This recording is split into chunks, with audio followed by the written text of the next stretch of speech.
Go. Hey, Mike, thanks for joining me today. Thanks, Jeff. Thanks for having me. I appreciate it. Awesome. Welcome to Indispensable Appraisers. We're looking to educate, elevate, but most importantly, kind of bring back some enthusiasm to our valuation space. So first question is, what are we winning at? What is our industry doing well? I think it's a great question because I think too often we focus on what we're not doing well or what we're frustrated by. And there are some wins here that I think are worth talking about.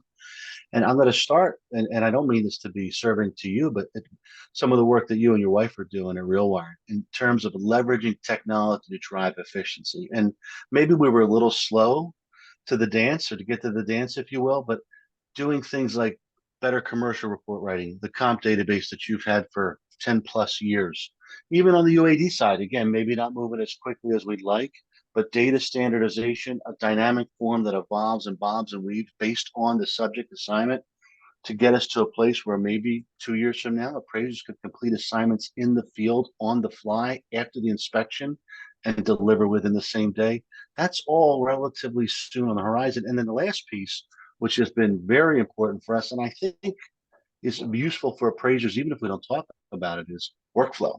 Our ability to handle bidding and delivery and all the logistical mechanisms required to do that part of our business.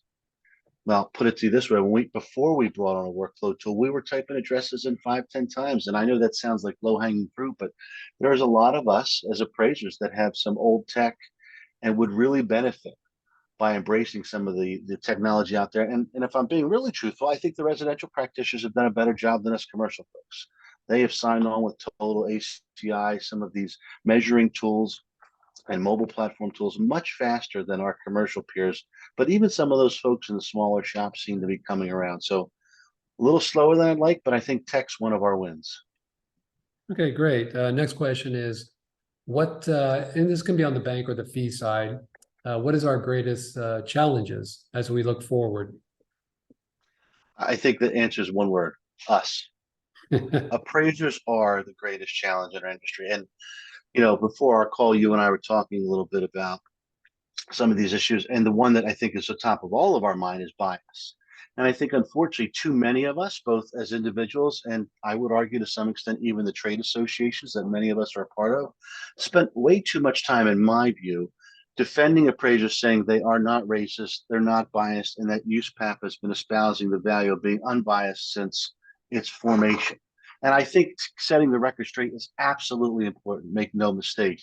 But I think we spent so much time pushing back and defending, we basically left our seat at the table for other people to come and sit in. And I'm not so sure PAVE would have even happened, or the president would have even felt it necessary, if industry partners like the Appraisal Institute, the ASA, maybe even some of these other appraisal associations got together with other organizations in the real estate arena like NAR and maybe the American Bankers Association, and said, hey, we're going to help drive the bus in making this problem or finding solutions rather to this problem instead of constantly defending. And I think, unfortunately, too, to that point, we've lost a lot of our credibility when you realize that most of the appraisers in this country are white males over 50.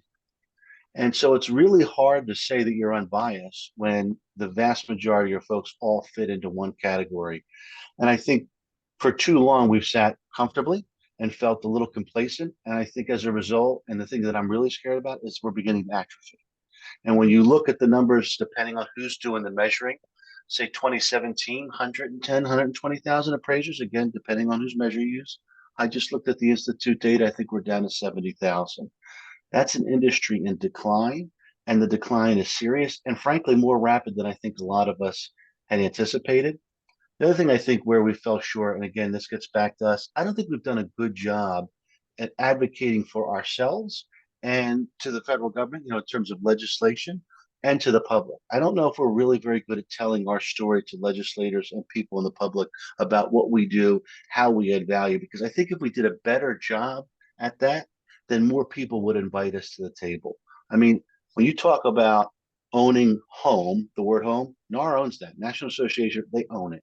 There is not a housing issue where NAR is not at the table. There's no reason why we can't have a similar type relationship. Yes, not as big as NAR, don't have as big a lobby, but certainly have really deep valuation expertise that could be critical in some of these discussions.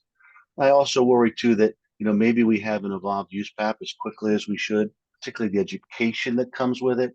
As we're facing so many issues, whether it be tech, data, personally identifiable information, bias, I think education geared more towards the issues at play now, not being married to a 7-hour class that has been in place for a long time. And then finally, I don't think, when you ask some of these folks, particularly participants who are doing work every day in the field, in other words, people doing appraisals, what's the challenge? They're going to say ABMs, technology change. I would argue just the opposite. I think tech is the least of our problem. It's not only not the greatest challenge, it's the greatest opportunity. And what I think a lot of this tech can do, and I'm not saying it's perfect, and I'm not saying all of it's great, but so much of the technology, particularly when you look on the residential side, is going to take some of, I'll call it the grunt work, the mundane work away from the appraiser and allow them to do the more heady work. And when I say heady work, I mean at a higher hourly rate. In other words, leverage these appraisers and leverage the technology so these appraisers can do what they do as best, determine value. I didn't get into this profession because I'm great at measuring buildings or taking pictures. I'd like to think I got into the profession, or if I've had any success, it's because I understand markets pretty well and can interpret that in a way that's useful to market participants. Great. Appreciate that. Was a very thoughtful answer. Thank you. And last question, and you've touched upon it, where can we improve as an industry? You mentioned you started off that we are the problem. I think you started talking about we don't tell our story very well. You mentioned bias, you mentioned education, you mentioned tech. But if you had a magic wand going forward, what levers do you think we should focus, maybe the top 2 or 3 we should focus on to improve our valuation space? Well, I think it really comes down to one, and then it branches off in that 2 or 3. And I think we got to fill a leadership vacuum. And I realize that may sound like tough talk because there are many leaders in many of the trade associations that you and I are members of. But I think we need to bring in some fresh thinking. And I think this creates an opportunity literally of a lifetime. And that's not hyperbole. As I said before, I feel like the industry is atrophying. And we went from 110, 120 to 70,000 appraisers. But I think most participants would agree appraisers aren't going away. While the job may change, I think they're going to be here at least in the short and medium term. Why is that meaningful? Because if you are a person thinking about getting in the field or just got into the field, you have a chance to shape this profession in a way that people have not had probably since licensure came to be. And so, although there is a lot to be concerned about and a lot to be fearful of or worried about, it also creates enormous opportunity for people coming into the industry to have a seat at the table to drive where the industry is going, but then also be at those other tables to talk about housing affordability, racial bias, use of alternative valuation tools, and in what context that may make sense. And I think part of filling that leadership vacuum, in case it's not obvious, I want to say it's got to come from youth and diversity. Any profession that's comprised of 90% 50-year-old or older white males, I don't know how it can be successful. Even if they just sold clothes to 50-year-old white males, I still think there's value in diversity. And I think that the thing that I struggle with on this diversity piece is I'm convinced there's a social imperative. I think some folks don't necessarily believe as strongly in the social imperative. But even if you don't believe there's a social imperative here, there's an economic one. In other words, everything I've read and my personal experience within my department at the bank has shown me time and time again that diverse experiences produce better outcomes when you make decisions. Awesome. Thank you. Thank you, Mike. That was great stuff. And I want to appreciate Mike for coming on. He shows up, he's taking his time. This is not a paid sponsor. Mike's a great guy. But he's being more of a lighthouse. He's coming on here, taking his time, giving his opinion, because I think a lot of people like Mike and myself really care about this industry. And again, kind of getting back to why I'm doing this in the first place, it's a lack of engagement, lack of enthusiasm. And I think if we can bring back just a few of those concepts, it really does re-energize us that we do show up, right? If I look at professional webinars, seminars, and you look at the expert panel, there used to be appraisers, maybe more than one, on expert panels. And I think we've kind of isolated ourselves and we kind of go off in our corners, whether you work for a bank or you don't, that appraisers need to come out of the shadows and get back to that leadership role that Mike mentioned. So, Mike, thank you very much for your time. I appreciate that too, Jeff. And I'm going to just add one more thing because I think you deserve some credit here too. You know, when we were doing our prep for this call, you had said something. I actually wrote it down. You don't like what you see, then volunteer. And that was pretty profound. I'm going to be honest. I've never heard that said quite that way.